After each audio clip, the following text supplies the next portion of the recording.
एक पुराने देशी खेत में सुनहरे सूरजमुखी के खेत से घिरे हुए एक छोटा गुलाबी सुअर पिगी नाम से रहता था। खेत एक चित्र सौंदर्यकर स्थान था जिसमें हरे मैदान थे और पुराने पेड़ जो अपनी शाखाओं को स्पष्ट नीले आसमान की ओर फैलाते थे। सूरज तेजी से चमकता था जो खेत के अनेक निवासियों को प्रकाशित करता था, जिसमें गाय, भेड़ और मुर्गियां शामिल थी। लेकिन पिगी अन्य फार्म जानवरों की तरह नहीं था। वह अवज्ञापूर्ण और स्वार्थी था। अपने जानवर मित्रों के साथ सद्भाव में रहने की बजाय वह उनका खाना लेता और उनसे बलात्कार करता था। एक ऐसे दिन पर जब हवा सूरजमुखी के पत्तों को खेलती थी, पिगी नाम की गाय बेसी के खाने के बाउल में छिप कर गया। जैसे ही वह उसका खाना चुरा लिया, उसने हंसते हुए त्वरित भागते हुए दौड़ निकाला, एक दुखी और भूखी बेसी को पीछे छोड़ दिया। सूरजमुखी के फील्ड धूप के तले सोने की तरह लग रहे थे और हवा जानवरों को अपने रहस्यों को फुसफुसाती थी जो इस स्वर्गीय कोने में बसे थे। लेकिन विक्षिप्त होने वाली हवा और सूर्य भी उन दुखी जानवरों के दिल को नरम नहीं कर सकते थे जो पिगी के कार्यों से पीड़ित हो रहे थे। एक दिन जब पिग्गी फिर से किसी और जानवर से खाना चुराने की योजना बना रहा था, तब उसने एक अजीब मकड़ी के जाल पर जो दया करे लिखा था का ध्यान खींचा। लेकिन पिग्गी ने बस सींग फड़काकर उस चेतावनी को नजरअंदाज कर दिया। यह थोड़ी देर तक जारी रहा, जब तक कि दूसरे फार्म जानवरों को उसकी अधीनता और स्वार्थपन के कारण वह टालने लगे। हालांकि पिग्गी अभी भी यह समझ नहीं पा रहा था कि वह किस प्रकार क्षति पहुंचा रहा है अपने दोस्तों को और अपने व्यवहार को जारी रखते हुए, जो फार्म को एक धुंधली बादल की तरह ढक रही थी। जब दुखी जानवर अपनी दूरी बनाए रखने के बाद भी पिग्गी से दूर रहने का फैसला लिया, तब फार्म पर एक बुद्धिमान और विवेकी उल्लू नाम ओली आ गया। वह अपनी मोटी चांदी रंग की भ्रूणी से सुअर को देख रही थी और उसकी तेज निगाहें रात में ज्ञान की एक ज्वाला की तरह लग रही थी। पुरानी उल्लू ने निर्णय किया कि अब बात करने का समय आ गया है अधीनता पूर्ण सुअर से और उसे मित्रता और न्याय के महत्व को समझाने के लिए। एक शाम जब चांदनी शांत तालाब की सतह से परावर्तित हुई, ओली ने पिगी को बातचीत के लिए आमंत्रित किया। वह एक पुराने बलूते के पेड़ की डाली पर अवकाश की थी और सुअर उसके पैरों पर बैठा था। इस पक्षी की बुद्धिमानी से उसकी रीढ़ के हड्डियों में एक उत्साह की लहर महसूस हो रही थी।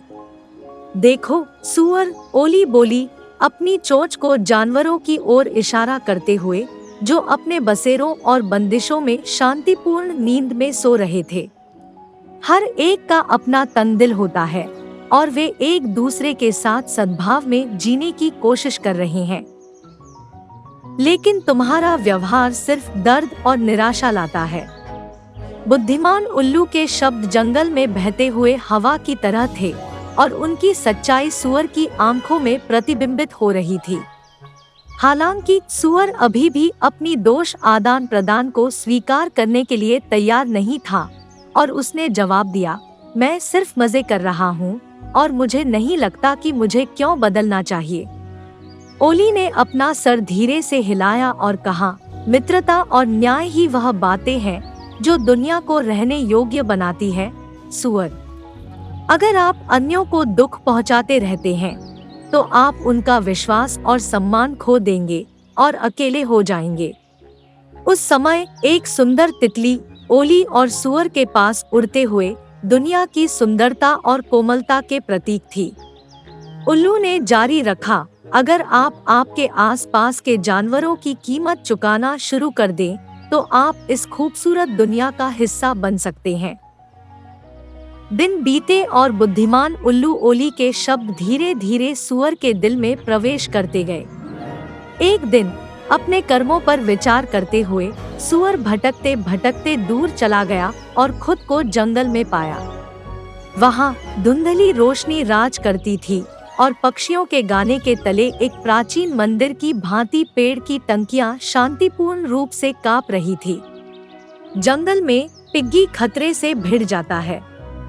भूरे वॉल्फ की भूख से उसी अंधेरी जंगल में भेड़िए का गर्जन सुनाई देता है और पिग्गी को अपनी मदद की जरूरत है। अचानक बड्डी नाम का एक कुत्ता उसकी मदद के लिए आता है, जिसे पिग्गी के पहले के स्वार्थी व्यवहार के बावजूद मदद करता है। उन्होंने साथ मिलकर घने जंगल से गुजरते हुए भेड़िए से बचने की कोशिश की। जैसे ही वे आगे बढ़ते हैं, वे विभिन्न चुनौतियों और बाधाओं से निपटना सीखते हैं। उन्होंने एक यात्री मकड़ी से मिला जो उन्हें सिखाती है कि खतरनाक नदी पार करने के लिए साथ मिलकर काम करना सीखें। फिर वे एक बूढ़े खरगोश से मिलते हैं जो उन्हें जंगल में जीवित रहने के लिए सहयोग की महत्ता के बारे में बताता है। प्रत्येक परीक्षण के साथ पिग्गी को धीरे धीरे अनुभव होता है कि वह खतरों का सामना अकेले नहीं कर सकता है और दोस्ती और सहयोग उसे ताकत और आत्मा। जल्द ही वे खो गए जानवरों के एक समूह से मिलते हैं जो भी मदद की आवश्यकता थी। उनके साथ मिलकर वे एक समुदाय बनाते हैं जो अपनी ताकत को जोड़ता है ताकि वे अपने घर लौट सकें। जल्द ही खतरा गुजर गया और जानवर एक दूसरे को अपनी मदद के लिए धन्यवाद देते हैं। पिग्गी अपने नए दोस्तों को देखता है और समझता है कि जब हर कोई अपने दोस्तों और पड़ोसियों की देखभाल करता है तो दुनिया बहुत अधिक उज्जवल और आनंदमय होती है। थके पर खुश पिग्गी और उसके साथियों ने फार्म पर वापस आ गए। फार्म पर वापस आने पर पिग्गी को लगा कि माहौल बदल गया है। जानवर उससे नाराज है और उससे दूर रहते हैं। उसे यह महसूस हुआ कि अब उसका व्यवहार बदलने का समय है और न्याय और दोस्ती के नए ज्ञान को लागू करना शुरू करना होगा। बेसी गाय के पास जाकर उसने कहा, मुझे खेद है बेसी आपका भोजन लेने के लिए। मैं अपनी गलती। बेसी संदेहपूर्ण नजर से उसे देखते हुए उत्तर देती है, मुझे उम्मीद है कि आप वास्तव में बदल गए होंगे पिग्गी। हम सभी शांति और मैत्री में रहना चाहते हैं। इसी तरह पिग्गी अपने पड़ोसियों के साथ सुलह की ओर अपना पथ शुरू करता है। उसने उन्हें ताज़ा घास लाकर और उनके काम में मदद की। एक दिन उसने एक मुर्गी जिसका नाम हेनरिएटा था के पास जाकर कहा, मुझे खेद है हेनरिएटा, जब मैंने आपको चोट पहुंचाई थी।